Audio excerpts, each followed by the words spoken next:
Banyak yang menyebut Islam di Bayan ini terbentuk yang memang awalnya Islam tidak akan membuat secara umumnya Islam tradisional,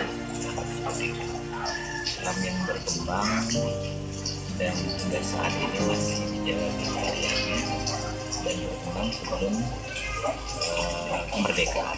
Jadi kalau kemerdekaan relatif banyak sekali perubahan, tapi Islam yang sebelum kemerdekaan ini yang kemudian sampai sekarang dijaga pelestariannya. Waktu itu sebetulnya waktu yang dimaksud itu lebih banyak dipahami oleh mayoritas orang di sini, dan itu sangat tidak baik. Wudhu dulu sendiri itu menurut orang Bayan itu disebut sebagai sesepen. Sesepen itu sesuatu yang harus diresapi. Sesepen ini adalah satu sebetulnya rahasia yang dulunya adalah rahasia yang harus diresapi dan dipahami secara sungguh-sungguh, sehingga pengertian wudhu dulu ini tidak biasa. Jadi diri orang banyak dari mana ia berasal dan kembali kemana orang banyak. Lebih lanjut lagi, wudhu dulu itu kenapa dibilang jati diri adalah bahwa manusia ini terbentuk dari 3 unsur. Ini yang mau dijelaskan. Pertama atau bapak, kedua unsur Allah, unsur ilahiyah. Ini bisa didapatkan di dalam salah satu bahasannya namanya Lafal Adab. Intisari dari Lafal Adab ini menjelaskan manusia itu terbentuk dari 3 unsur itu. Sebelum dia terbentuk menjadi manusia, dia berupa kapal di Bayan ini. Keagamaan itu terlembaga dia. Ya, walaupun terlembaga, mereka punya pemimpin sendiri di bidang keagamaan, namanya Kiai Kagungan. Kiai Kagungan itu adalah 4 kiai inti di Bayan ini yang melayani. Sejak kapan itu tuh ya, dikatakan sebagai nenek moyang? Ya, itu dari awal setelah kiamat Nabi Nuh. Dari sana itu pernah ada wahyu dari atas itu untuk mengerjakan yaitu agama Islam, tapi masih di waktu itu masih Islam sunnah saja yang kita kerjakan, belum ada wajib. Setelah lahirnya Nabi Muhammad itu barulah kita sempurnakan agama Islam. Memang yang dari dulu itu memang kita itu sudah Islam, tapi yang belum sempurna gitu. Setelah ada Nabi Muhammad barulah Islam itu disempurnakan dengan ada waktu, ada wajib dan ada sunnah gitu. Lalu di sini selain dari melakukan adat ritual agama dan jalannya adat sesuai leluhur itu ada hal-hal tertentu nggak yang dilakukan untuk penghormatan terhadap leluhur? Ada. Nah, yang terutama yaitu ngaji makam tama megawi dibilang. Nah, artinya itu ngaji makam tama megawi itu kita memohon kepada Tuhan Yang Maha Kuasa itu, bahkan kita akan menurunkan bibit ke sawah dan ke ladang. Diadakan ritualnya di sana itu. Permohonan kepada Tuhan Yang Maha Kuasa itu supaya dapat dilindungi dan mudah-mudahan selamat segala apa yang kita tanam itu gitu. Kalau ajaran Islam itu terus sendiri itu sejak tahun berapa? Nah, iya memang itu sudah dari awal itu kita itu sudah Islam. Iya, tetapi dikatakan patrah. Nah, yang kita kerjakan hanya sunnah, belum ada wajib. dan belum ada waktu. Karena setelah lahirnya Nabi Muhammad itu barulah kita sempurnakan. Karena Nabi Muhammad itu sebagai contoh teladan bagi umatnya, dialah yang meluruskan Islam yang belum lurus. Karena sebelum itu memang kita itu sudah Islam, tetapi belum sempurna. Kalau dari kamu tertentu itu meyakini nggak kayak misalnya ada waktu-waktu tertentu gitu? Nah, waktu dulu itu Iya. itu bukan agama dan bukan itu adat. Itu adalah keberadaan manusia yang ada di 3 alam. Itu yang dinamakan waktu dulu. Kita itu manusia itu berada di alam gaib. Yang kedua berada di alam dunia, dan ketiga berada di alam akhirat. Itu yang dikatakan waktu manusia itu berada itu di 3 alam.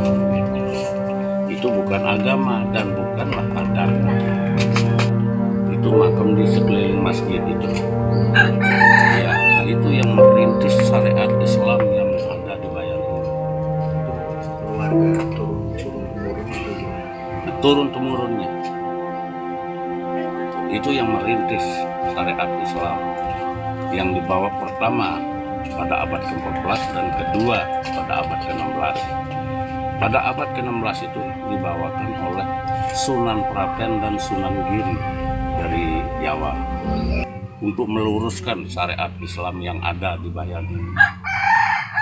Nah, kalau yang 14 itu Islam, syariat Islam itu dari uku uku timur gitu. Nah, karena dari Baghdad itu langsung ke Pulau Moyo, Sumbawa. Setelah di Pulau Moyo itu barulah mendarat di sini. Nah, di sini ya pada abad ke-14 itu yang kita pada leluhur itu mendirikan masjid ini. Di Pawang Mandala itu dikatakan lukuk Jawa.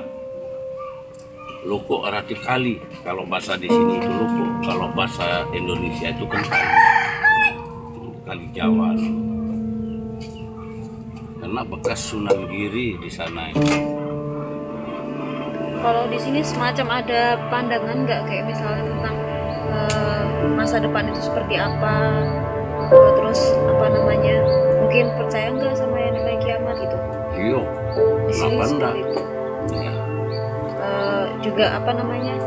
Tapi di sini Islamnya sama kan kayak sama yang lain gitu. Iya, sama sih. Apa sih bedanya dengan yang lain? Tidak ada bedanya karena kami itu diajarkan oleh dari Sunan Prapen dan Sunan Giri itu mengerjakan syariat Islam itu. Tetapi kan kalau Islam itu kepercayaannya itu ada cara mendekatkan diri kepada Allah itu ada 4 macam. Itu syariat, tarekat, hakikat, dan ma'rifatullah. Nah, itu yang disahkan oleh agama kita untuk mendekatkan diri kepada Allah. Di sini untuk pewarisan adat sendiri itu memang difokuskan sama apa namanya keturunan tertentu Iya. atau mungkin ada pilihan-pilihan gitu. Nggak ada, memang hak keturunan. Dari awal sampai saat ini masih tetap memakai hak keturunan. Karena maka di sini pernah diadakan itu namanya kawin tadong. Di bawah umur kita kawinkan anak itu, tetapi tidak dicampur. Nanti setelah dewasa baru kita kasih campur untuk supaya jangan anak itu kawin dengan orang lain. Itu untuk sebagai tali ikatan. Kalau boleh tahu nggak keturunan selain itu apa aja? Ya, penghulunya, pemangkunya, pembakalnya, dan tua loka namanya. Penghulu, pemangku, Iya, terus pembakal, pembekal. tua loka.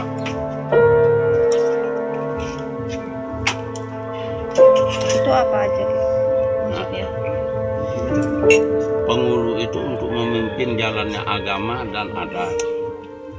menyelesaikan urip dengan pati. Iya.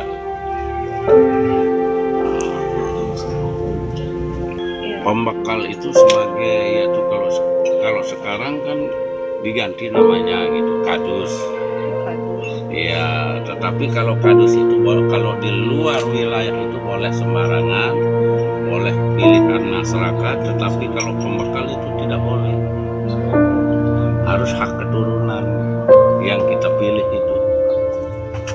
Yaitu bersaudara 5 atau 6 itu kita pilih salah satu siapa. Ini sebagai ini adalah wali dari Gubuk Loloan. Ini dia berperan sebagai koordinator di wilayah Loloan itu di bagian bidang agama maupun di bidang adat, dia yang berkuasa di sana. Ini maka hak keturunan itu harus turun temurun dia itu. Nggak bisa orang sembarangan kita campuri gitu. Kalau pemangku sendiri apa? Pemangku sih begitu juga, sama juga. Iya. Waloka juga. Iya sama juga. Itu sudah dia karena sudah diberikan tugas yang dari pertama itu, makanya hak keturunan itu saja yang dikerjakan. Berarti memang asli dari keturunan ya, kayak Iya. ada campur tangan. Iya. Kalau misalnya pernah nggak kayak ada kejadian misalnya nikah dengan Orang luar. orang luar Yo, makanya kalau dia itu kejadian nikah sama orang luar itu, maka enggak dimasukkan ke sana.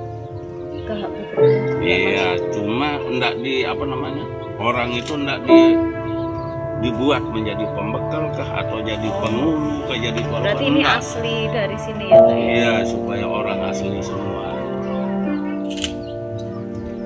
Karena dia itu sudah mengambil keluar, jadi diluarkanlah dari itu hak keturunan itu.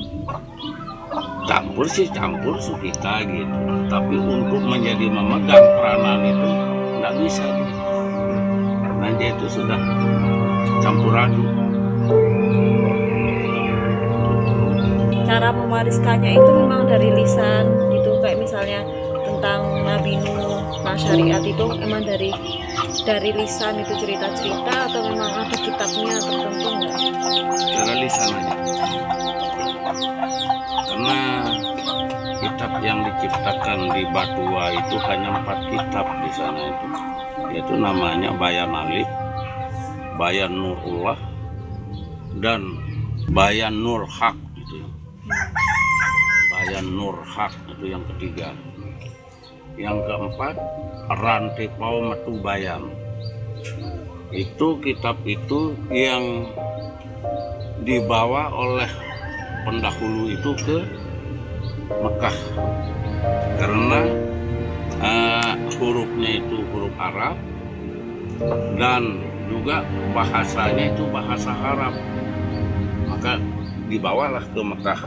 Yang 3 itu, yang 1 itu konon ceritanya ini di Sulawesi Selatan bagian barat, yaitu Bulukumba. Yang rantai pau ini Pak? Iya, Rantai Pau Metu Bayan itu Bulukumba.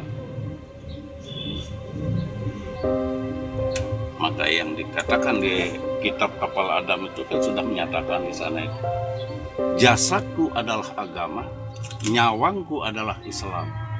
Ku persompo, ku bersatukan jasadku dengan nyawangku, jadilah agama Islam. Sahadatnya insan. Itu di tapal, katanya di Tapal Adam.